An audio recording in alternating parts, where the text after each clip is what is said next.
नमस्कार दोस्तों। बहुत बहुत स्वागत है आपका आपके अपने चैनल द ऑप्टिमिस्ट पर। आज ये पार्ट 2 है the rise of nationalism in Europe chapter का, class 10th। And today we will cover topic number 1, the French revolution and the idea of the nation. ठीक है, तो this is our first heading. Again I am repeating it, the French revolution and the idea of the nation. इसकी पहली सब heading है जहां से हमें स्टार्ट करना है, birth of nationalism in France, और ईयर है आपका 1789। तो ऐसा माना जाता है कि अगर आप यूरोप की हिस्ट्री को देखोगे तो France was one such country जिसमें सबसे पहले नेशनलिज्म, जो मॉडर्न फॉर्म का नेशनलिज्म है, वो देखने को मिलता है। ये हमने क्लास 9th फ्रेंच रेवोल्यूशन में पढ़ा हुआ है। तो ये जो पूरा फ्रेंच रेवोल्यूशन है, ये one of a kind event था जिसको नेशनलिज्म की स्टार्टिंग कह सकते हो यूरोप में। ठीक है, फिर से मैं रिपीट कर रहा हूँ, जो फ्रेंच रेवोल्यूशन हुआ फ्रांस में, इसको नेशनलिज्म की स्टार्टिंग माना जा सकता है। और हम इसमें यही आइडिया डिस्कस करेंगे कि फ्रांस का जो रेवोल्यूशन था और ये आइडिया ऑफ अ नेशन, जो नेशन स्टेट का आइडिया, ये कैसे डेवलप होते हैं। तो 1789 को जब ये रेवोल्यूशन स्टार्ट होता है, तो उसके पहले फ्रांस क्या होता है? फ्रांस उसके पहले एक टेरिटोरियल स्टेट होता है। इसका मतलब कि फ्रांस की जो बाउंड्री वगैरह होती है सब फिक्स होती है, पता होता है कि फ्रांस एक ये इतना पर्टिकुलर एरिया, इसको फ्रांस कहते हैं। ठीक है, बट द डिफरेंस वॉज कि 1789 के पहले जो फ्रांस था वो एब्सोल्यूट मोनार्की के अंडर था। एब्सोल्यूट मोनार्की के अंडर का मतलब ये है कि वहाँ पे एक मोनार्क था, एक किंग था, जिसके पास पूरी पावर थी। ठीक है, जिसके पास सुप्रीम पावर थी, कंप्लीट कंट्रोल था फ्रांस का। 1789 के बाद भी आप देखोगे कि कॉन्स्टिट्यूशनल मोनार्की आती है फ्रांस में। अगर आपको फ्रेंच रेवोल्यूशन क्लियर नहीं है, हालांकि मैं नहीं आपसे बोलूँगा कि आप दोबारा जाके पूरा चैप्टर देखो, बट क्लास 9 का फ्रेंच रेवोल्यूशन मैंने अपलोड किया हुआ है, तो आप उससे कुछ 2-3 वीडियोस देख सकते हो जिससे आपको थोड़ी सी क्लैरिटी मिल जाए। बट मेरे को नहीं लगता उसकी ज़रूरत है, आपको याद आ जाएगा। तो 1789 के पहले फ्रांस एक टेरिटोरियल स्टेट था, यानी एक डिफाइंड टेरिटरी थी, एक एरिया डिफाइंड था कि ये इतना एरिया फ्रांस का एरिया है। लेकिन उस समय रूल किसका था? फ्रांस में एब्सोल्यूट मोनार्की थी, यानी राजा के पास कंप्लीट पावर थी हर एक चीज़ की, लॉ बनाने की, लॉ को इम्प्लीमेंट करने की, हर एक चीज़। Then what happened after the French revolution? After the French revolution जो चेंजेस क्या हुए कि जो सोवरेनिटी है, सोवरेनिटी का मतलब अथॉरिटी। सोवरेनिटी का मतलब होता है कि किसी भी कंट्री, किसी भी स्टेट की अथॉरिटी, जिसके अंदर ये सारी चीज़ें आती हैं कि लॉ बनाना, लॉ को एग्जीक्यूट कराना, ये सारी जो पावर्स हैं, डिसीजंस लेना, इस सब को आप सोवरेनिटी कह सकते हो। फिलहाल ये एक बेसिक टर्म समझ लीजिए आप समझने के लिए। तो फ्रेंच रेवोल्यूशन के बाद ये जो अथॉरिटी थी, जो सोवरेनिटी थी, ये किंग के पास से हटके किसके पास चली गई? सिटीजन्स के पास। ठीक, अब मैं ज़्यादा इसको डिटेल में नहीं बता पाऊंगा, अदरवाइज बहुत टाइम वेस्ट हो जाएगा। ये फ्रेंच रेवोल्यूशन से ही डायरेक्ट लिया गया है सारी चीज़ें। तो हमने क्या देखा कि 1789 के बाद, फ्रेंच रेवोल्यूशन के बाद, ये जो सोवरेनिटी थी, जो अथॉरिटी थी, जो एब्सोल्यूट पावर थी, किंग के पास से हट के लोगों के पास चली गई, सिटीजन्स के पास चली गई। ठीक, और इस रेवोल्यूशन का फाइनली आउटकम क्या हुआ कि इट वाज डिक्लेयर्ड, ऐसा मतलब जो आउटकम आया इस रेवोल्यूशन का वो ये था कि जो लोग हैं, ठीक है, लोग इज इक्वल टू नेशन।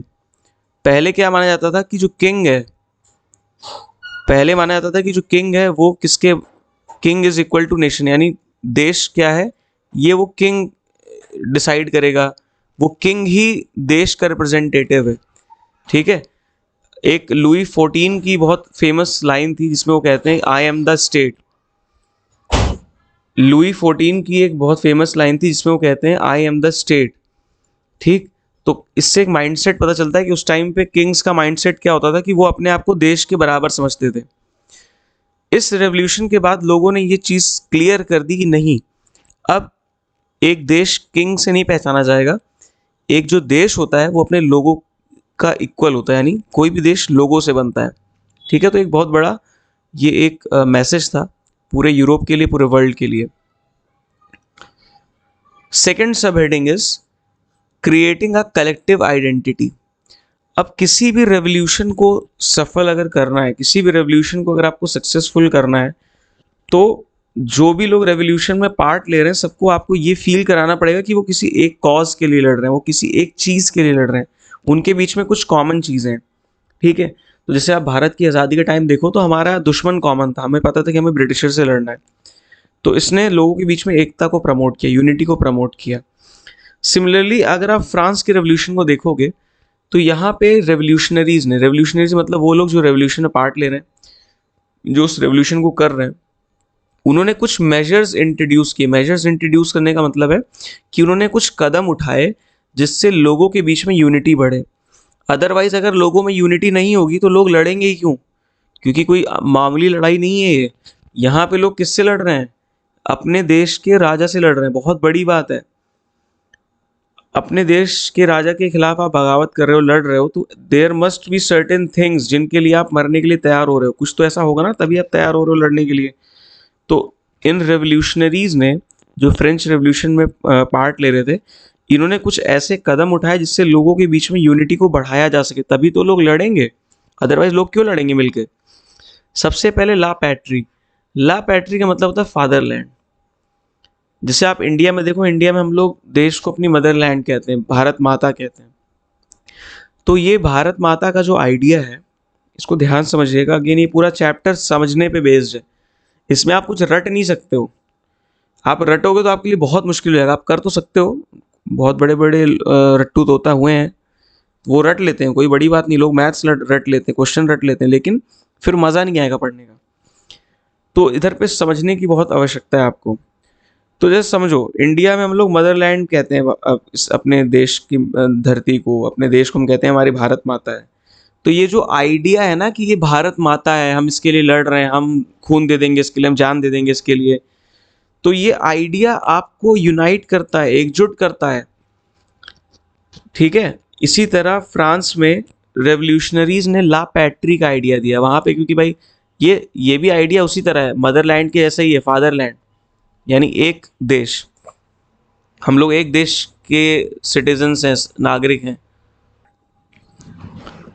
तो रेवोल्यूशनरीज ने ला पैट्री यानी फादरलैंड के आइडिया को यूज़ किया, क्योंकि भाई जब बहुत सारे लोग के मन में ये आइडिया हो कि हम अपने देश के लिए लड़ रहे हैं, अपनी जन्मभूमि के लिए लड़ रहे हैं, तो लोग ज़्यादा यूनाइटेड फील करेंगे। देन ले सिटोयन, आपको याद होगा कि फ्रांस में जब रेवोल्यूशन हुआ तो वहाँ पे गवर्नमेंट ने क्या कर दिया, जो नई गवर्नमेंट्स थी उन्होंने बोला कि अब से कोई सर मैडम टाइटल नहीं यूज़ होगा। जैकोबिन्स ने किया था ये। उन्होंने बोला कि कोई सर मैडम का टाइटल यूज़ नहीं होगा, क्योंकि ये सर और मैडम की जो टाइटल्स होते हैं बड़े लोग जो यूज़ करते हैं, इससे सोसाइटी में डिस्क्रिमिनेशन होता है। तो उन्होंने बोला कि अब से सारे लोग सिटीजन्स, सबको सिटीजन बोला जाएगा, ले सिटोयन। ठीक है, तो ये जो दोनों टर्म्स थी ये देखने में तो बहुत सिंपल है, लेकिन इनका इफेक्ट बहुत बड़ा था। इन्होंने सोसाइटी में इक्वालिटी और यूनिटी पे जोर दिया। इक्वालिटी कैसे? जैसे मैंने बताया ना, जब सबको ही सिटीजन बोलोगे, कोई अमीर है उसको भी सिटीजन कह रहे हो, जो गरीब है उसको भी सिटीजन कह रहे हो, तो सोसाइटी में इक्वालिटी प्रमोट होगी। लोग सोचेंगे अच्छा यार, हम तो भले गरीब हैं, हम भले अमीर हैं, लेकिन हम एक ही देश, एक ही ग्रुप के मेंबर्स हैं। ठीक है, तो इसने इक्वालिटी और यूनिटी को प्रमोट किया इन कॉन्सेप्ट्स ने। देन पहले फ्रांस में जो रॉयल स्टैंडर्ड यहाँ पे फ्लैग के लिए कहा जा रहा है। जो फ्रांस में जो किंग था लुई 16, वो बॉर्बन डायनेस्टी का राजा था। ठीक है, बॉर्बन वंश का राजा था, और बॉर्बन डायनेस्टी के लोग एक झंडा यूज़ करते थे, प्लेन वाइट कलर का हुआ करता था वो, जिसको रॉयल स्टैंडर्ड कहा जाता था। तो वो जो फ्लैग था वो बॉर्बन किंग्स की निशानी थी। ठीक है, सिमिलरली फ्रांस में जब रेवोल्यूशन हुआ तो जो रेवोल्यूशनरीज थे उन्होंने एक नया फ्लैग यूज़ करना स्टार्ट किया, जिसको ट्राई कलर कहते हैं। ठीक है, और इस फ्लैग को यूज़ करने का मतलब ये था कि अब एक नए ऑर्डर को रिप्रेजेंट किया जा रहा है, कि अब ये दिखाया जा रहा है। और उन्होंने क्या किया, इस नए फ्लैग को एज अ रिप्लेसमेंट यूज़ किया, और जो पुराना फ्लैग था उसको हटा दिया, जो रॉयल स्टैंडर्ड था, जो बॉर्बन किंग्स की निशानी था। तो एक तरह से क्या मैसेज गया कि अब हम लोग बॉर्बन डायनेस्टी से अलग होके एक अलग ग्रुप बना रहे हैं, ठीक है। तो जो नया फ्रेंच फ्लैग था ट्राई कलर, इसका भी यूज किया गया यूनिटी को प्रमोट करने के लिए। देन जो स्टेट जनरल था, स्टेट जनरल क्या थी, एक असेंबली थी, एक मीटिंग जहाँ पे बुलाई गई थी लुई 16 ने, उसको स्टेट जनरल कहते थे। स्टेट जनरल की जगह पर उसका नाम बदल के क्या कर दिया गया, नेशनल असेंबली। ये आपको पता है, टेनिस कोर्ट ओथ वगैरह आपको याद आ रहा होगा कुछ अभी। तो टेनिस कोर्ट ओथ वगैरह के बाद क्या हुआ, स्टेट जनरल को रीनेम कर दिया गया, उसका नाम बदल के क्या कर दिया गया, नेशनल असेंबली। थर्ड स्टेट के लोगों ने बोला कि हम लोग रिप्रेजेंटेटिव हैं, हम लोग नेशनल असेंबली हैं, हम लोग बनाएंगे कॉन्स्टिट्यूशन। और बाद में ये नेशनल असेंबली के जब इलेक्शन होने लगे तो एक्टिव सिटीजन्स थे, कुछ कुछ लोग थे, कुछ क्राइटेरिया था फ्रेंच रेवोल्यूशन में, आपको याद होगा 25 ईयर्स प्लस जिनकी एज है, जो 3 दिन के लेबर्स वेज के बराबर टैक्स देते हैं, उनको वोटिंग राइट मिलता था, उनको वो एक्टिव सिटीजन्स कहा जाता था। तो स्टेट जनरल का नाम बदला गया, उसको नेशनल असेंबली बोला गया। भाई आप बोलोगे नाम बदलने में क्या बड़ी बात है, बहुत बड़ी बात है। जब आप स्टेट जनरल यूज करते हो नाम, तो आपको किंग की याद आती है, बॉर्बन डायनेस्टी की याद आती है, क्योंकि बॉर्बन डायनेस्टी का कल्चर था स्टेट जनरल मीटिंग वगैरह बुलाना, ठीक है। बट जब आप उसको नेशनल असेंबली करते हो, तो अब आपने सिर्फ नाम नहीं बदला है, आपने ये मैसेज दिया है कि अब हम पुराने तौर तरीके से नहीं चलेंगे। ठीक इसी तरह फिर एक्टिव सिटीजन्स को वोटिंग का राइट मिला, और उस वोटिंग के राइट से वो लोग नेशनल असेंबली को इलेक्ट करते थे। देन नेशनल सिंबल्स का बहुत बड़ा रोल है यूनिटी और इसको नेशनलिज्म को प्रमोट करने में। जैसे आप इंडिया में देखो, झंडे की जब बात आती है तो आप कितना पैट्रियाटिक फील करते हो, जब स्टेडियम में झंडे लहराते हैं, जब जनगण मन बजता है, तो आप बहुत ज़्यादा पैट्रियाटिक फील करते हो ना, देश के प्रति लगता है जान दे दे एकदम से, क्या करना क्या ना कर गुजरे देश के लिए। तो सिमिलरली फ्रांस में भी लोगों ने नेशनल सिंबल्स का यूज़ किया, जैसे न्यू हिम्स। हिम्स का मतलब आप यहाँ समझ लो सॉन्ग्स, नए नए सॉन्ग्स कंपोज किए गए, जिससे फ्रांस के कल्चर को, फ्रांस के लोगों को एक तरह से मोटिवेट किया गया।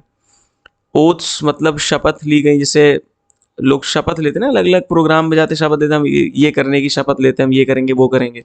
तो ऐसी ओथ लोगों को दिलवाई जाने लगी अलग अलग जगह पे, जिससे लोग काफ़ी मोटिवेटेड, एकदम एक्साइटेड और यूनाइटेड फील करते थे। देन कॉमेमोरेशंस का मतलब होता है कि इधर पे आपकी बुक में वर्ड यूज़ किया है, मार्टियर्स वर कॉमेमोरेटेड। फंबल हो रहा है बहुत बुरा, मेरी ये जो बच्चे मुझसे पढ़ चुके हैं उनको पता है कि मेरा ये बहुत बड़ा इशू है मेरे साथ।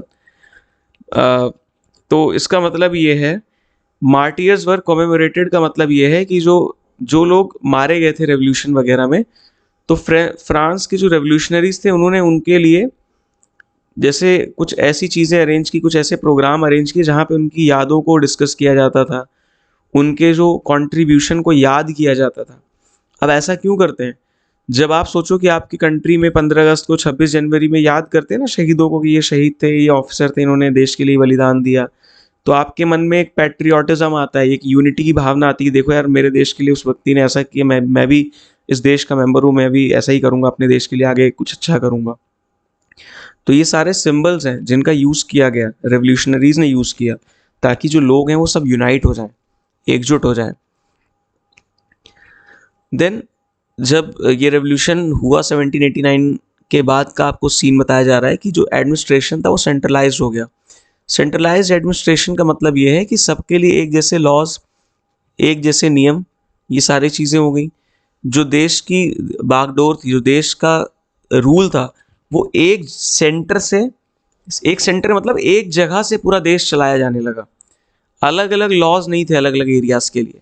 ऐसा बहुत पहले पॉसिबल होता था, अभी आप आगे भी पढ़ोगे कि एक एरिया के अंदर अलग अलग लॉज चलते थे। अब इससे ना यूनिटी को खतरा होता है। जब आप एक, जैसे मान लो एक क्लास है, एक क्लास में मैं अलग अलग ग्रुप्स के बच्चों को अलग अलग तरीके से ट्रीट करूँ, तो क्या कभी भी आप अपने आप को एक क्लास का पार्ट समझ पाओगे? आप हमेशा ग्रुप्स में डिवाइडेड रहोगे। तो उस समय फ्रेंच रेवोल्यूशन के बाद से एडमिनिस्ट्रेशन सेंट्रलाइज्ड हो गया, यानी एक तरीके के नियम कायदे, एक तरह का एडमिनिस्ट्रेशन सब पे लागू होने लग गया। Then uniform laws were made, सबके लिए कानून एक जैसे बनाए गए, अलग अलग कानून नहीं यूज़ किए गए। जब आप अलग अलग कानून यूज़ करोगे एक ही देश के लोगों पर, एक ही एरिया के लोगों पर, तो वो कभी भी अपने आप को एक ग्रुप का मेंबर नहीं समझेंगे, उनके मन में ये रहेगा हम अलग हैं, हम अलग हैं। तो यूनिफॉर्म लॉज को अप्लाई किया गया। इसके बाद इंटरनल कस्टम ड्यूटीज को एबॉलिश कर दिया गया।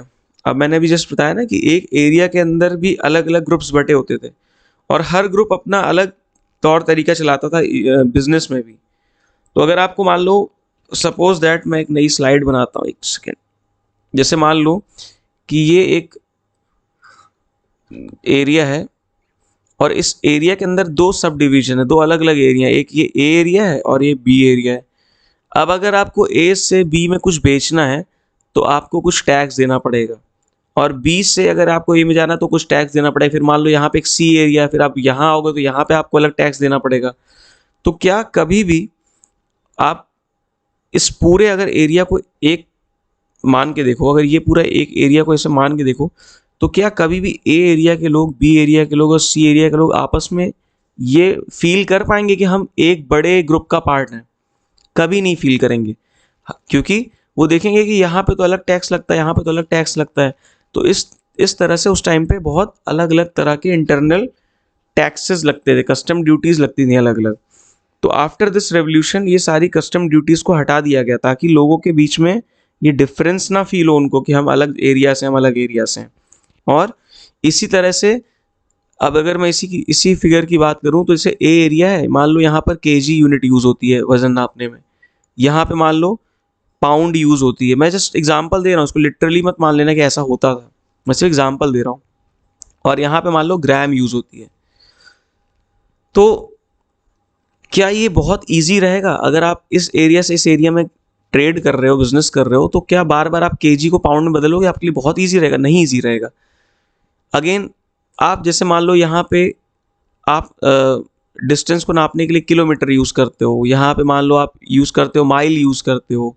तो हालांकि बहुत आज के टाइम में बहुत ईजी है, लेकिन बस मैं एग्जांपल दे रहा हूँ कि उस टाइम पे एक ही बड़े एरिया के अंदर कुछ छोटे छोटे एरियाज जो होते थे उसमें अलग वेट यूज़ होते थे, वेट करने का तरीका अलग अलग था, अलग अलग यूनिट्स यूज़ होती थी, मेजरमेंट के अलग अलग तरीके यूज़ होते थे।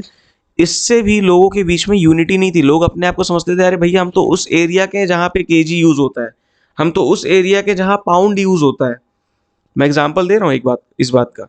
तो लोग अपने आप को एक नहीं मानते थे। तो after this revolution what happened कि इंटरनल कस्टम ड्यूटीज जब बिजनेस करते हो आप, जब एक एरिया से दूसरे एरिया अपना सामान ले जाते हो, बेचते हो, खरीदते हो, तो आपको कुछ कस्टम ड्यूटी देनी पड़ती है। तो इस टाइम पे ये इंटरनल कस्टम ड्यूटीज हटा दी गई। इसके बाद यूनिफॉर्म वेट्स और मेजर्स का यूज़ किया जाने लगा, यानी एक जैसे वजन करने के यूनिट को यूज़ किया जाने लगा, एक जैसे मेजरमेंट के तरीके को यूज़ किया जाने लगा ताकि लोगों के बीच में इक्वालिटी रहे। इसके बाद अगेन एक नई चीज़ ये थी कि अलग अलग एरियाज़ में अलग अलग तरह की भाषाएं और डायलेक्ट्स बोले जाते हैं। डायलेक्ट्स मतलब होता है बोली, लैंग्वेज होती है भाषा। एक ही भाषा की अलग अलग बोली हो सकती है, ठीक है। जैसे भोजपुरी जो भाषा है, अब आप जाओगे ना भोजपुरी, बिहार में ऐसा है, जैसे बिहार और यूपी जैसे जहाँ जहाँ बोली जाती है भोजपुरी, तो भोजपुरी का कोई एक ही टाइप नहीं है, अलग अलग टाइप में बोली जाती है। तो एक भाषा के अलग अलग तरीके हो सकते हैं बोलने के, उनको डायलेक्ट्स कहा जाता है। तो फ्रांस में अलग अलग डायलेक्ट्स बोले जाते थे, फ्रांस के, फ्रेंच भाषा के, या अलग अलग जो भाषाएं होती थी लोकल वो बोली जाती थी। तो रेवोल्यूशनरीज ने उस समय पेरिसियन फ्रेंच को बोला कि इसको नेशनल लैंग्वेज की तरह प्रमोट किया जाए। अगर सारे लोग एक ही भाषा बोलेंगे तो काफ़ी यूनिटी रहेगी ना भाई, सब अपने आप को फील करेंगे हम तो एक ही ग्रुप के मेंबर हैं, हम तो सब तो एक ही भाषा बोलते हैं। अब इंडिया को अगर आप कंपेयर करो तो कंफ्यूज हो जाओगे। इंडिया एक एक्सेप्शन है, हमेशा इसको दिमाग में लेके चलो। इंडिया एक एक्सेप्शन है, तभी तो हम बचपन से पढ़ते आ रहे हैं unity in diversity, unity in diversity, अनेकता में एकता। तो इंडिया का केस अलग है, उससे कंफ्यूज मत होइएगा।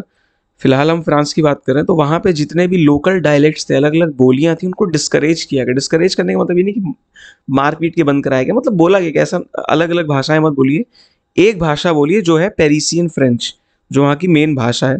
उसको बोला गया कि एज अ नेशनल लैंग्वेज इसको प्रमोट किया जाए। लोगों ने प्रमोट किया भी, ताकि सारे लोग एक ही भाषा अगर बोलेंगे तो आपस में एक यूनिटी बढ़ेगी, लोग अपने आप को एक ग्रुप का मेंबर फील करेंगे कि हम भाई सब एक हैं, हम एक ही भाषा बोलते हैं। जस्ट अ मिनट, हम लोग आ गए 7th स्लाइड पे। ओके, सो थर्ड सब हेडिंग आ चुकी है हमारी। मैं कलर चेंज कर लेता हूँ, बहुत देर से एक ही कलर में लिख रहा हूँ।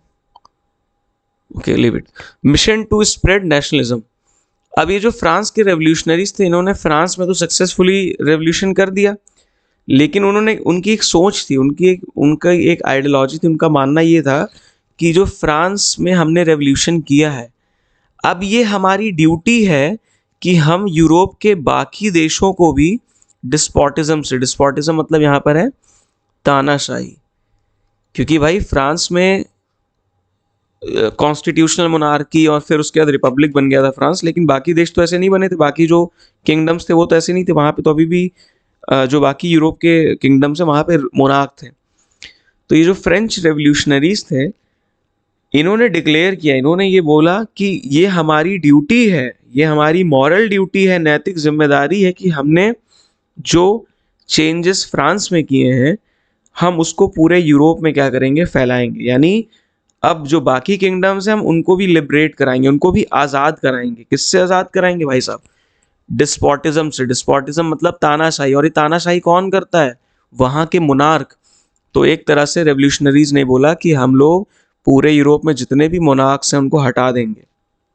ठीक है, अब ये जो रेवोल्यूशन की खबर थी, फ्रांस में जो रेवोल्यूशन हुआ, इससे जो दूसरे एरियाज के स्टूडेंट्स थे और जो एजुकेटेड मिडिल क्लास थी, जो पढ़े लिखे मिडिल क्लास के लोग थे यूरोप में पूरे, वो बहुत ज़्यादा इंस्पायर हुए, उनको बहुत ज़्यादा प्रेरणा मिली कि देखो फ्रांस में लोगों ने ऐसा करके दिखा दिया, हम भी ऐसा कर सकते हैं। फ्रांस में लोगों को फला फला राइट मिल गए, हमको भी मिलने चाहिए। तो ये पॉजिटिव इंस्पिरेशन थी एक, जो यूरोप के बाकी एरियाज़ के लोगों को मिली फ्रांस से। अब जैसे आपके पड़ोसी कोई भैया आईएएस क्लियर कर लें, तो अगर आप बेवकूफ़ हो गए तो आप जलोगे उनसे कि अरे आईएएस निकाल दिया, ऐसा चीटिंग कर लिया होगा, कुछ सोर्स लगा दिया होगा। लेकिन अगर आप एक अच्छे व्यक्ति हैं, आप एक होशियार व्यक्ति हैं, तो आप इंस्पायर होंगे उनसे कि यार भैया ने मेहनत की, मैं भी कर सकता हूँ, मैं भी आईएएस क्लियर कर सकता हूँ, कर सकती हूँ। तो जो फ्रांस के रेवोल्यूशन का पॉजिटिव इफेक्ट था, पॉजिटिव इफेक्ट ये था कि आसपास के जितने भी यूरोप के किंगडम्स थे वो सब बहुत ज़्यादा इंस्पायर हुए, वो बहुत ज़्यादा उनको प्रेरणा मिली कि भाई फ्रांस के लोगों ने खुद को आज़ाद करा लिया मोनार्की से, हम भी ऐसा कर सकते हैं। ठीक है, और ख़ासकर ये इंस्पिरेशन किसको मिली? जो स्टूडेंट्स थे, जो पढ़े लिखे थे, जिनको नए आइडियाज़ के बारे में पता था, जो एजुकेटेड मिडिल क्लास थी, जो पढ़े लिखे मिडिल क्लास के लोग थे, जिनको नए आइडियाज़ के बारे में पता था, जो समझते थे कि अच्छा फ्रीडम का मतलब क्या होता है, लिबर्टी का मतलब क्या होता है, राइट्स क्यों ज़रूरी हैं। तो ये सारे रेवोल्यूशन की खबर पूरे यूरोप में धीरे धीरे फैलने लग गई। चलिए आगे बढ़ते हैं। जो जैकोबिन्स क्लब जो फॉर्म किए गए थे,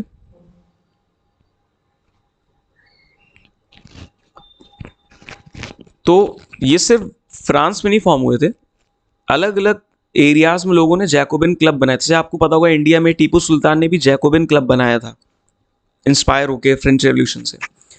तो यूरोप के कुछ बाकी जो हिस्से थे, जैसे हॉलैंड हो गया, जो बेल्जियम है, स्विट्जरलैंड है, इटली है, यहाँ पर भी जैकोबिन क्लब बनाए गए। और भाई क्या होता था उन क्लब्स में? ये आइडियाज़ डिस्कस होते थे कि भाई फ्रेंच रेवोल्यूशन में क्या क्या चीज़ें चेंज हो गई, क्या क्या आइडियाज़ नए नए आए, थिंकर्स के आइडियाज़ डिस्कस होते थे, और वो लोग डिस्कस करते थे कैसे हम उन आइडियाज़ को अपने देश में भी, अपने एरिया में भी अप्लाई कर सकते हैं। ठीक है, तो इससे एक अवेयरनेस आती है लोगों में। देन एक तो इस तरीके से नेशनलिज्म का प्रचार हुआ। अब फिर से दोबारा एक बार इस टॉपिक पे जाओ, ये हमेशा याद रखना चाहिए कि हम किस दिशा में बढ़ रहे हैं। हम लोग नेशनलिज्म के बारे में पढ़ रहे हैं, कैसे नेशनलिज्म धीरे धीरे बढ़ रहा है, और अभी हम फ्रांस के एग्जाम्पल को लेके चल रहे हैं। तो जैकोबिन क्लब्स जो लोगों ने अलग अलग बनाए, उससे भी लोगों को नेशनलिज्म के बारे में, इन आइडियाज़ के बारे में पता चलने लगा।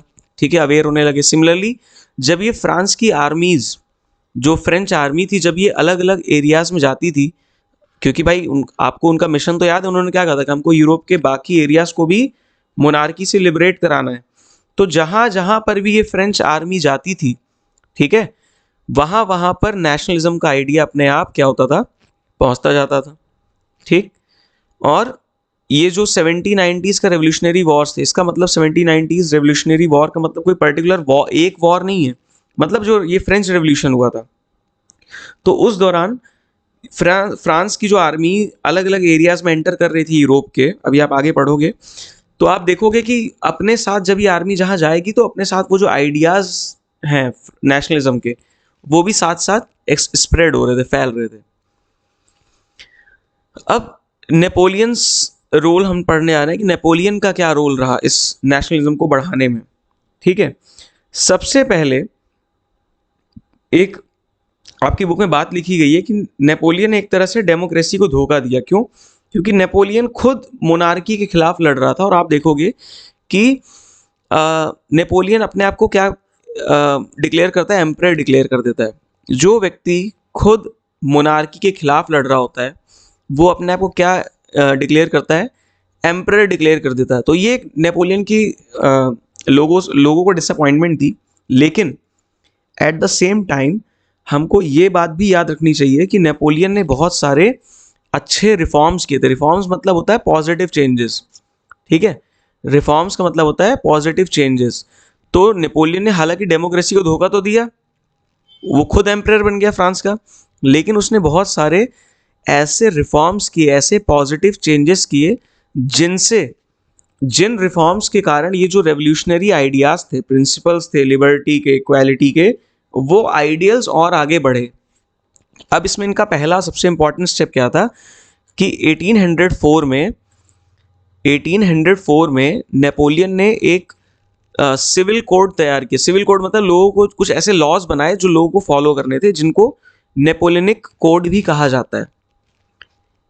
1804 में नेपोलियन ने एक सिविल कोड तैयार किया, मतलब एक list of rules and regulation तैयार की, लॉस तैयार किए जो लोगों को फॉलो करने थे। इनको नेपोलियनिक कोड भी कहा जाता है।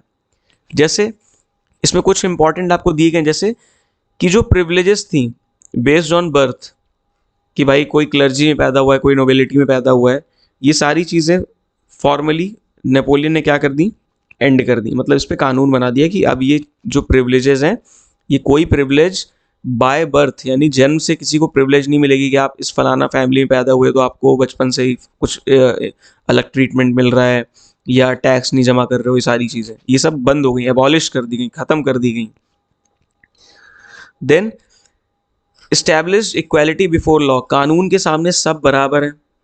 तो इस नेपोलियनिक कोड ने एक और चीज़ क्या कर दी? इस चीज़ को लॉ बना दिया कि अब से सारे जो लोग हैं, सिटीजन्स हैं, वो कानून के सामने एक हैं। ठीक है, कोई डिफरेंस नहीं है। Then secured right to property. भाई पहले क्या था? पहले आप किसी भी प्रॉपर्टी के मालिक नहीं कहे जा सकते थे, क्योंकि सारी प्रॉपर्टी किसके अंडर थी? भाई किंग के अंडर थी। लेकिन आफ्टर दिस नेपोलियनिक कोड ये लोगों को राइट टू प्रॉपर्टी दे दिया गया, मतलब सबको अपनी प्राइवेट प्रॉपर्टी का हक है। ठीक है, everybody has right on their property. इसका आप एक मतलब ऐसे भी समझ सकते हो कि जैसे पहले हर आदमी को अपनी प्रॉपर्टी का भी कुछ शेयर देना पड़ता था as a product, as a tax या फलाना, जो भी अलग अलग चीज़ें थी। अब इसके बाद से ये राइट टू प्रॉपर्टी हो गया लोग, कि लोग अपनी प्रॉपर्टी, अपनी ज़मीन को कैसे यूज़ करें, कैसे ट्रांसफ़र करें, जो भी करें उनकी मर्जी। ठीक, अब नेपोलियन ने सिर्फ ये चेंजेस फ्रांस में नहीं किए, जहाँ जहाँ पर नेपोलियन की आर्मी गई, जहाँ जहाँ पे उसने कब्जा किया, उसने इन चेंजेस को, इन रिफॉर्म्स को वहाँ पर इंट्रोड्यूस किया। जैसे ये नेक्स्ट जो टॉपिक है ये है रिफॉर्म्स अक्रॉस यूरोप। उसने सिर्फ ये चेंजेस जो थे एडमिनिस्ट्रेटिव चेंजेस, ये सिर्फ फ्रांस में नहीं किए। जैसे बाकी के एरियाज उसने क्या किया? अलग अलग जो एडमिनिस्ट्रेटिव यूनिट्स इनको सिंप्लीफाई किया, जो डिविजन्स हैं उनको सिंप्लीफाई किया। अभी इसका एग्जांपल आप जर्मनी के केस में पढ़ोगे। अभी जब हम आगे जर्मनी के यूनिफिकेशन के बारे में पढ़ेंगे तब मैं आपको बताऊंगा इसका मतलब क्या है। अभी फिलहाल के लिए आप समझ लीजिए, जैसे मान लो कि कोई एक एरिया है जिसमें 100 डिवीजन है, ऐसे अलग अलग 100, एक एरिया के अंदर 100 एरियाज हैं छोटे छोटे। तो नेपोलियन ने क्या किया कि 100 की जगह इनको ऐसे डिवाइड किया कि केवल 4 एरिया रह गए। ये मैं एग्जांपल दे रहा हूँ आपको। तो उसने क्या किया, जो डिवीजन, एडमिनिस्ट्रेटिव डिविजन्स, उनको सिंप्लीफाई किया। ये अच्छा काम किया उसने। Then abolished feudalism and serfdom. Feudalism का मतलब आपको पता ही होगा, जैसे पुराने टाइम में यूरोप में क्या होता था कि there used to be a king, king के अंडर बहुत सारे नोबल्स होते थे, नोबल्स के अंडर नाइट्स होते थे, नाइट्स के अंदर आप कह सकते हो कि बहुत सारे पीजेंट्स और सर्व्स होते थे, स्लेव्स होते थे। ठीक है, एज सर्व्स का मतलब वो पीजेंट्स जो नोबल्स के खेतों पे काम कर रहे हैं या उसके ड्यूज से बंधे हुए हैं, ठीक है। तो ये जो फ्यूडलिज्म का सिस्टम था ये बहुत ज़्यादा ऑप्रेसिव था। किसके लिए? पीजेंट्स के लिए। उनको टैक्स देना पड़ता था, फ्री में काम करना पड़ता था नोबल्स के खेतों में। तो नोबल्स के जो खेत होते हैं उसमें पीजेंट्स को फ्री में काम करना पड़ता था, उसके बदले उन्हें कुछ नहीं मिलता था। और अगर कुछ मिलेगा तो कुछ प्रोडक्शन का पार्ट मिल जाएगा। इसके अलावा इसमें एक और चीज़ ये थी कि जैसे आप अपनी चक्की से आटा नहीं पीस सकते हो, आपको लॉर्ड की चक्की से, यानी जो नोबल्स है उसकी चक्की से ही आटा पिसवाना पड़ेगा, उसी के वाइन प्रोसेस को यूज़ करना पड़ेगा जहाँ पे वाइन बनती है। तो कोई भी फ्रीडम नहीं थी। तो ये जो फ्यूडलिज्म का सिस्टम था इसको भी आप बहुत ज़्यादा परेशान मत होइए, आगे बड़ी क्लासेस का टॉपिक है। लेकिन अब बस समझ लीजिए फ्यूडलिज्म का मतलब ये था कि एक हायरार्किकल सिस्टम था कि पहले सबसे ऊपर किंग, फिर नोबल्स, लास्ट में कहीं जाके पीजेंट्स आते थे। तो नेपोलियन ने ये फ्यूडलिज्म का सिस्टम एबॉलिश किया, ख़त्म किया। देन सर्वडम, सर्वडम का मतलब होता है कि वो पीजेंट्स, वो किसान जो नोबल्स के अंदर क्या है, मतलब मजबूर है काम करने को, काम करने को, उसके खेतों पे काम कर रहे हैं बिना किसी पेमेंट के, ठीक है। तो सर्वडम का मतलब यही था कि एक ऐसा पीजेंट जो मतलब स्लेव नहीं है, ऐसा नहीं कि उसको बेचा जा सकता है इधर से उधर, लेकिन वो फ्री भी नहीं है। वो फ्री नहीं है क्योंकि वो किसके अंडर है? लॉर्ड के अंडर है, वो नोबल्स के अंडर है। मैं नोबल्स और लॉर्ड एक ही चीज़ है, कंफ्यूज मत होइएगा। तो जो नोबल्स हैं उनके अंडर काम करते थे सर्फ्स लोग। तो जहाँ जहाँ पर नेपोलियन गया, पूरे यूरोप में नहीं, कंफ्यूज मत होइएगा, जहाँ जहाँ पर नेपोलियन की आर्मी गई उसने वहाँ वहाँ ये चेंजेस किए, एबॉलिश किया किसको? फ्यूडलिज्म और सर्वडम को। आइए अब नेक्स्ट बढ़ते हैं, नेक्स्ट स्लाइड पे। Then he freed peasants from manorial dues. भाई मेनर एक शब्द है, इसको समझ लीजिए। मेनर मतलब एक बहुत बड़ा इलाका होता था जो किसके अंडर होता था? नोबल्स के अंडर होता था, या लॉर्ड्स उनको कहते थे, उनके अंडर होता था। अब उस बड़े से एरिया के अंदर इस नोबल का खुद का महल भी होता था, इसके खेत भी होते थे, बाकी लोगों के खेत भी होते थे पीजेंट्स के। तो ये जो पीजेंट्स होते हैं इनको टैक्स देना पड़ता था। किस लिए? क्योंकि ये लॉर्ड की ज़मीन में रह रहे हैं, ये नोबल्स की ज़मीन में रह रहे हैं। इवन दो आप खुद की ज़मीन पे रह रहे हो, खुद की ज़मीन पे खेती कर रहे हो, लेकिन क्योंकि आपका खेत एक बड़े एरिया के अंडर आता है तो आपको नोबल को टैक्स देना पड़ेगा, नोबल्स को। तो इस तरह के जो ड्यूज या टैक्स हैं इससे भी नेपोलियन ने लोगों को फ्री कराया जहाँ जहाँ पे उसने कब्जा किया या अटैक किया या उसकी आर्मी सक्सेसफुल रही। देन एक नई टर्म और आ गई, remove guild restrictions in towns. Remove guild restriction in town. अब पहले गिल्ड समझ लो, बाकी अपने आप समझ में आ जाएगा। गिल्ड का मतलब क्या होता था? गिल्ड ग्रुप्स होते थे। जैसे जो सोनार हैं, जो सोने का काम करते हैं, गोल्ड का काम करते हैं, उनका एक अलग ग्रुप है जिसमें सारे सोने सोने के काम से रिलेटेड वाले लोग हैं। अक्सर ये गिल्ड बहुत ही क्लोजली पैक्ड होते थे, इसमें बाहर वालों को एंट्री नहीं मिलती थी, ठीक है। जैसे मान लो एक लकड़ी के काम करने वालों का गिल्ड है, इसमें सारे लकड़ी के काम करने वाले लोग हैं। अब कोई व्यक्ति जो ये काम उसकी फैमिली में नहीं होता था, वो अगर वो इस काम को करना चाहता था तो उसको पहले गिल्ड से परमिशन लेनी पड़ती थी, ग्रुप से परमिशन लेनी पड़ती थी। तो अक्सर ये जो गिल्ड होते थे, ये जो ग्रुप्स होते थे, अभी ग्रुप, इसको ग्रुप्स भी समझ लो ताकि आपको समझने में आसानी रहे। गिल्ड कह लो या ग्रुप्स कह लो, ये लोग क्या करते थे? बाहर वाले लोगों को एंट्री ही नहीं देते थे। इससे होता क्या था? काम तो ज़्यादा होता था, लकड़ी का काम तो कभी ख़त्म नहीं होगा, किसी को फर्नीचर बनाना है, किसी को कुछ करवाना है, लेकिन वर्कर्स कम हो जाते थे, इससे चीज़ों के प्राइसेस बढ़ते थे। तो ये जो गिल्ड था एक अनफेयर सिस्टम था। आज के टाइम जैसे अब इसको ईजिली समझो, जैसे आज के टाइम में मैं आपसे बोलूँ कि आपके पापा आर्मी में थे तो अब आप आर्मी में ही जाओ, आप सिंगर नहीं बन सकते, आप मानोगे मेरी बात? नहीं मानोगे। लेकिन पहले ऐसे ही होता था। पहले एक जैसे काम करने वाले लोग अपना ग्रुप बना लेते थे, जैसे सारे आर्मी वालों ने अपना ग्रुप बना लिया, सारे सिंगर्स ने अपना ग्रुप बना लिया। अब आप किसी आर्मी वाले के बेटे हो, आपने बोला कि मुझे सिंगर बनना है, तो अब आपके लिए बहुत मुश्किल है, वो आपको आने नहीं देंगे इस प्रोफेशन में, ठीक है। तो इस तरह अलग अलग कामों के गिल्ड होते थे, जैसे गोल्ड वालों की गिल्ड हो गया, बिजनेसमैन लोग अपना अलग गिल्ड बनाते थे, और बहुत सारे रिस्ट्रिक्शन थे, बहुत सारी रुकावटें थी। आप गिल्ड में ऐसी एंट्री नहीं ले सकते कि आप भी कोई भी काम शुरू कर दो जब मन चाह, कि आज मन कर रहा है कि मैं कारपेंटर बन जाऊँ, आज कारपेंटर बन गए, आज मन कर रहा है कि मैं मिठाई की दुकान खोलूँ, ऐसा नहीं होता था पहले।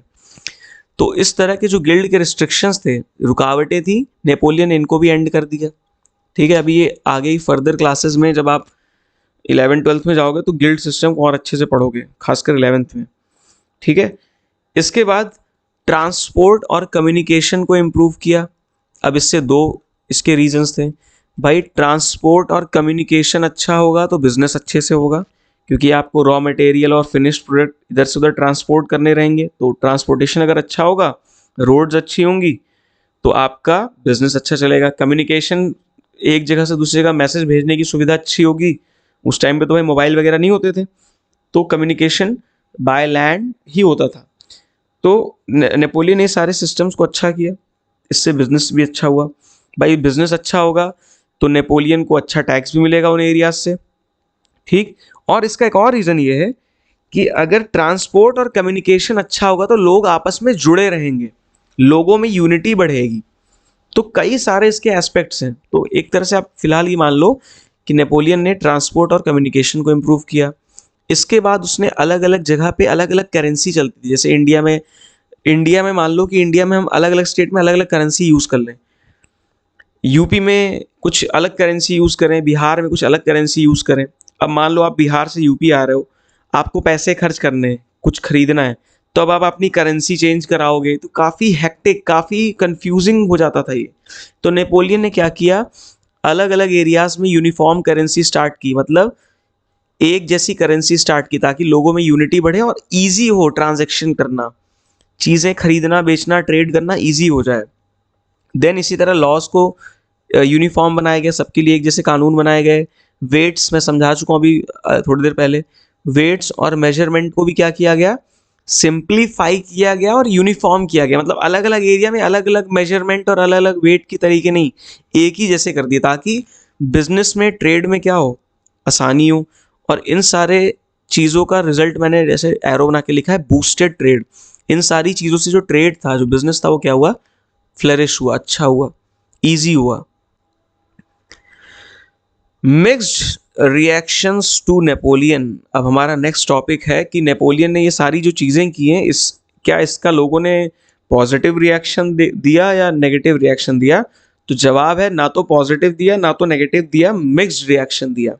यानी कुछ लोग खुश भी थे, कुछ लोग दुखी भी थे, या आप ऐसे भी कह सकते हो कि पहले लोग खुश थे बाद में दुखी हो गए। जैसे जब फ्रांस की आर्मीज, क्योंकि भाई नेपोलियन अंततः था क्या, एक मिलिट्री लीडर था, तो जब इसकी आर्मीज अलग अलग एरियाज में एंटर करती थी, जैसे हॉलैंड में, स्विट्जरलैंड में, मिलान में, वॉर्सो में, ये सारे एरियाज के नाम दिए। जब जब जब इन एरियाज में इनकी आर्मी जाती थी या गई पहली बार, सॉरी, तो लोग बड़े खुश हुए। लोगों ने बोला, अरे वाह, नेपोलियन की आर्मी आई है, अब हमको हमारे इस डिस्पोटिक मोनार्क से छुटकारा मिल जाएगा, हमारे मोनार्क से हमको छुटकारा मिलेगा, हम भी अपने यहाँ पे कॉन्स्टिट्यूशन, ये सब चीज़ें, फला फला चीज़ें करेंगे। ठीक है, आज़ादी मिलेगी, लिबर्टी मिलेगी। लेकिन बाद में क्या हुआ कि इनिशियली एट फर्स्ट, मैंने इसलिए दो चीज़ लिखी, एट फर्स्ट मतलब शुरुआत में क्या हुआ, लोग खुश हुए, लोगों ने बोला, अरे वाह, ये तो लिबरेटर है। लिबरेटर मतलब जो हमको आज़ाद कराएगा। लेटर मतलब बाद में क्या हुआ, hostility grew because no political freedom despite reforms. बाद में हॉस्टिलिटी यानी दुश्मनी सी आने लगी, लोगों के मन में दुश्मनी आने लगी। लोग नेपोलियन को एक डिस्पॉट कह लो या एक तरह का उसके लिए वर्ड क्या था, sorry I am just forgetting, एक तरह से इन्वेडर मानने लग गए। अगर मैं एक टर्म बोलूँ तो लोग बाद में नेपोलियन को इन्वेडर कहने लगे। इन्वेडर मतलब जो कहीं पे जाके हमला करता है, कब्जा करता है। तो ऐसा क्यों हुआ, इसके कई सारे रीजन है। पहली चीज़ कि पॉलिटिकल फ्रीडम छीन गई लोगों की। रिफॉर्म्स तो हुए, बहुत अच्छे अच्छे पॉजिटिव चेंजेस हुए इकोनॉमी में, लेकिन पॉलिटिकल फ्रीडम लोगों की छिन गई। लोगों की जो आज़ादी थी बोलने की, अपने डिसेंट को दिखाने की, वो आज़ादी चली गई। लोगों ने जो सोचा था, ऐसा नहीं था कि मोनार्क के टाइम पे उनको आज़ादी थी, लेकिन लोगों ने सोचा था ना कि भाई नेपोलियन आएगा तो हमको फ्रीडम मिलेगी, हम जो मन चाहे कर सकते हैं, लेकिन ऐसा नहीं हुआ। तो लोग इससे थोड़ा सा नाराज थे। देन क्योंकि नेपोलियन की आर्मी अलग अलग एरिया में लड़ाई लड़ रही थी, लड़ाई लड़ने के लिए पैसा चाहिए था। वो पैसा कहाँ से आएगा, टैक्स से आएगा। तो नेपोलियन ने टैक्सेशन बहुत बढ़ा दिया, मतलब टैक्स जो है बहुत ज़्यादा हाई कर दिया था। तो लोगों को इससे भी गुस्सा था, लोग इससे भी नाराज़ थे। कि शुरुआत में तो नेपोलियन बड़े अच्छे वादों को लेकर आया, लेकिन बाद में उसने टैक्स को बढ़ा दिया। देन जो प्रेस है, जो मीडिया है, उस टाइम तो मीडिया क्या ही कहोगे, एक तरह से जर्नलिस्ट कह लो, जो अखबार मैगजीन ये वगैरह पैम्पलेट्स वगैरह, तो उस पर सेंसरशिप बढ़ गई। तो सेंसरशिप का मतलब ये होता है कि भाई कोई भी चीज़ आप बिना अथॉरिटी की परमिशन, और अथॉरिटी इधर पे कौन है फिलहाल इस समय, नेपोलियन है, तो आप बिना उसकी परमिशन के, उसके लोगों की परमिशन के कुछ भी चीज़ पब्लिश नहीं कर सकते, कुछ भी बोल नहीं सकते हो। उस टाइम तो सोशल मीडिया नहीं था, लेकिन लोग प्लेज वगैरह करते थे, नाटक नौटंकियाँ होती थी, अलग अलग जगह पे प्लेज होते थे, नाटक होते थे।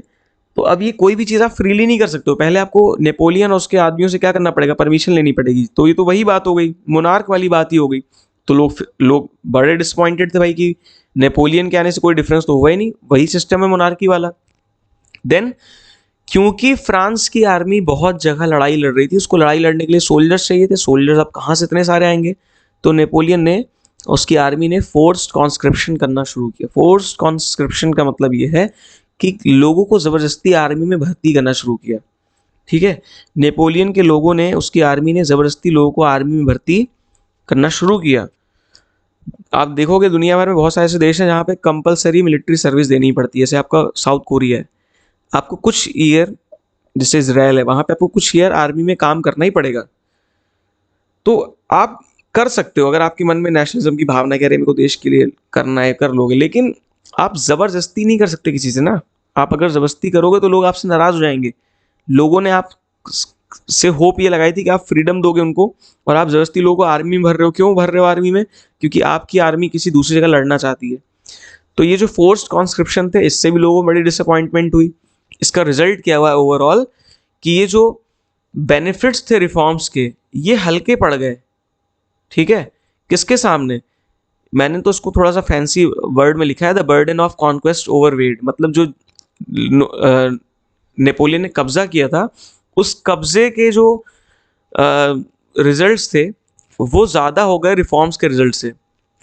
अब इस पर मत जाओ, इसको फिलहाल क्रॉस करो। मैं आपको इजी लैंग्वेज बता दूं कि जो पॉजिटिव्स थे नेपोलियन के आने के, वो कम थे नेगेटिव्स से, यानी नेगेटिव्स ज़्यादा भारी पड़ गए, पॉजिटिव्स कम पड़ गए। तो भाई जाहिर सी बात है, जब नेगेटिव ज़्यादा दिखाई देंगे, पॉजिटिव कम होंगे, तो लोग किसकी तरफ ज़्यादा देखेंगे? नेगेटिव की तरह। तो लोगों ने नेपोलियन को बाद में एक इन्वेडर मानना शुरू कर दिया है। मतलब कि भाई ये तो इन्वेडर है, ये तो इसने बाहर से आके अटैक किया हमारे एरिया पे और झूठे सपने दिखा के हमको बर्बाद कर दिया। ठीक है, अब आइए कुछ दो कार्टून्स या फिगर्स, डायग्राम्स, फोटोज, पोर्ट्रेट्स, कुछ भी कह लो, पेंटिंग्स दी हुई हैं आपके बुक में, उसको ज़रा डिस्कस कर लेते हैं जल्दी से। तो ये एक जर्मनी में एक एरिया है, कलर को चेंज कर दें। ये एक जर्मनी में एक टाउन है, उसका नाम मैं कुछ भूल रहा हूँ, वो शायद ऐसा करके कुछ स्पेलिंग है, शायद यही स्पेलिंग है। इसका प्रोनाउंसिएशन भी बड़ा अजीब सा है। मैं एक बार आपको इसको लिख के दिखा देता हूँ, उसको प्रोनाउंस कैसे करते हैं। तो जब मैं इस चीज़ को रिकॉर्ड कर रहा था तो मैंने गूगल पे इसके पहले जाके देखा भाई इसका प्रोनाउंसिएशन क्या है। तो वो ज़ॉयब्रुकेन करके कुछ कह रहा था, बट मैं बहुत ज़्यादा स्ट्रेस नहीं लेता, एंड आई डोंट थिंक कि आपको भी बहुत ज़्यादा स्ट्रेस लेना चाहिए अनटिल एंड अनलेस आप बहुत ज़्यादा फैनेटिक हैं लैंग्वेज को लेकर। तो कुछ प्रोनाउंसिएशन इसका ऐसा था, ज़ॉयब्रुकेन करके कुछ था, जो भी है। तो ये कुल मिला के जर्मनी का एक शहर था, एक टाउन था, जहाँ पे इस पिक्चर में क्या दिया गया है कि ये जो फ्रांस के आर्मी वाले हैं, इन्होंने एक तख्ती ले रखी है। इस तख्ती में लिखा है कि आओ हमसे आज़ादी लो।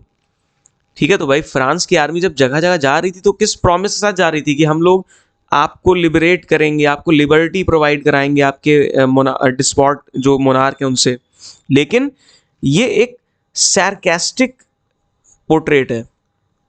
ठीक है, ये सैरकास्म में यूज हो रहा है, यानी एक तरफ ये कह तो रहे हैं कि आओ हमसे आज़ादी लो, लेकिन आप नीचे ही देखोगे कुछ और देखने को मिल रहा है। जैसे यहाँ पर देखो, इस पर्टिकुलर पॉइंट में ये पॉइंट है, मैं कलर थोड़ा रुको चेंज करता हूँ, ब्लैक ले लेते हैं।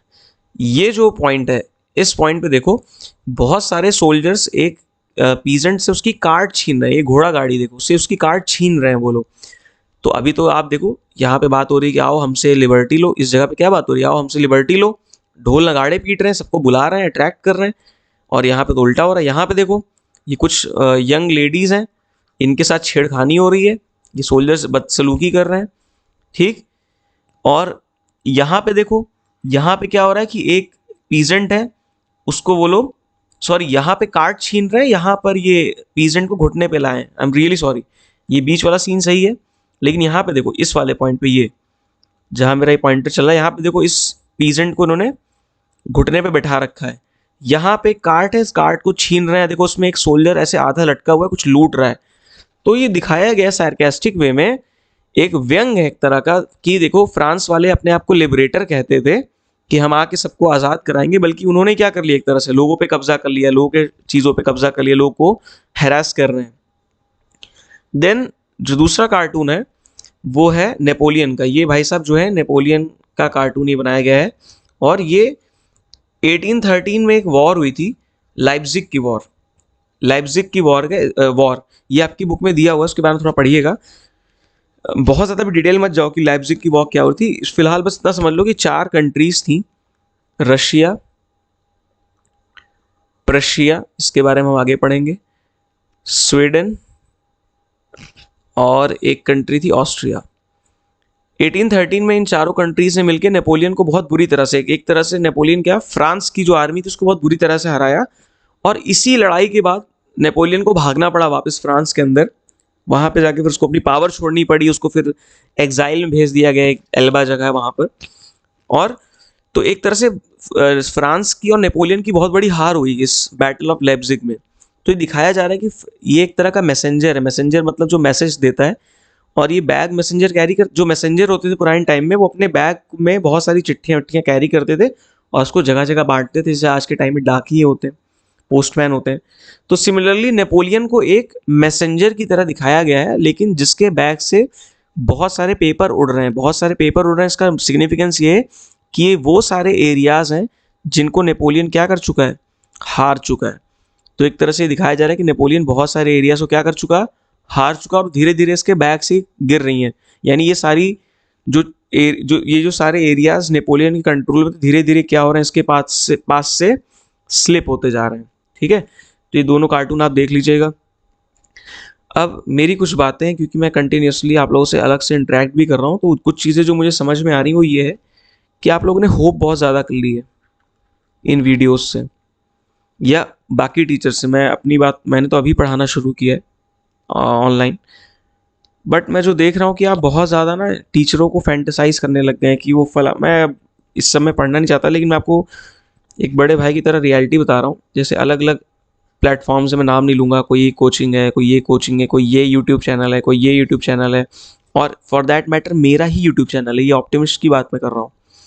बहुत ज़्यादा पागल मत बनो किसी के पीछे, ठीक है, कि मैं इन सर का वीडियो देख लूँगा तो मुझे आ जाएगा, या मैं ऑप्टिमिस्ट चैनल देख लूँगा तो मुझे बहुत कुछ आ जाएगा। मैंने स्टार्टिंग में ही आपको बोला हुआ है कि अल्टीमेटली आपकी प्रैक्टिस कितनी है आंसर राइटिंग की, उस पर डिपेंड करेगा कि आप नंबर कैसे लाओगे। मैं यहाँ लिख दे रहा हूँ बड़े बड़े शब्दों में, आंसर राइटिंग की अगर प्रैक्टिस नहीं होगी तो आप 1000 वीडियोस देख डालो, 1000+ वीडियोस देख डालो एक ही टॉपिक के, आप नहीं कर पाओगे। मुझे बहुत कुछ आता है, मेरे को बहुत कुछ समझ में आता है, लेकिन अगर मैं उसको समझा ही ना पाऊँ, लिख ना पाऊँ, तो फिर वो नंबर थोड़ी मिलेंगे। एग्जामिनर को थोड़ी पता है कि आप कितने होशियार हो, आपने कितनी मेहनत की है। वो तो आपके लिखे हुए चीज़ से समझेगा ना कि आपको कितना आता है। तो इन सब वीडियोस को देखने के साथ साथ नोट्स भी बनाओ और उनको लिख के प्रैक्टिस भी करो आंसर्स को। ये सिर्फ वीडियो देखने से काम नहीं चलेगा। वीडियो देखते टाइम तो आपको लगेगा कि मेरे को आ रहा है, मेरे को समझ में आ रहा है, लेकिन ये सारे बहुत ही कॉम्प्लिकेटेड आइडियाज़ हैं, इनको प्लीज़ लिख के करिए। मैं जब तक क्वेश्चन आंसर कराऊंगा तब तक काफ़ी टाइम निकल चुका होगा, क्योंकि मेरा इसमें समझाने में काफ़ी टाइम जा रहा है। तो प्लीज़ वेट मत करिए, या किसी और आप जगह से पढ़ रहे हैं तो भी मेरे को कोई प्रॉब्लम नहीं है। मैं आपको पढ़ाने आया हूँ यहाँ पे, मेरा कोई कंपटीशन नहीं है किसी से, मेरा चैनल बहुत बड़ा नहीं है कि मैं कंपटीशन कर रहा हूँ किसी से। लेकिन आप जहाँ से भी पढ़ें प्लीज़ आंसर राइटिंग पे जोर दीजिए, मैप वर्क पे जोर दीजिए। अभी सब करेंगे अपने चैनल पे भी। कार्टून्स वगैरह जैसे हम नहीं पढ़े हैं तो इनको भी प्रैक्टिस करो, इनके बारे में समझो, इनको लिखो कि इनका मतलब क्या है, क्योंकि इन पर भी क्वेश्चन आ सकते हैं, यू नेवर नो। ठीक है, तो तब तक के लिए धन्यवाद, जल्दी मिलते हैं नेक्स्ट पार्ट में। जय हिंद, जय Bharat. Thanks for watching. Stay curious, stay optimistic, and don't forget to subscribe.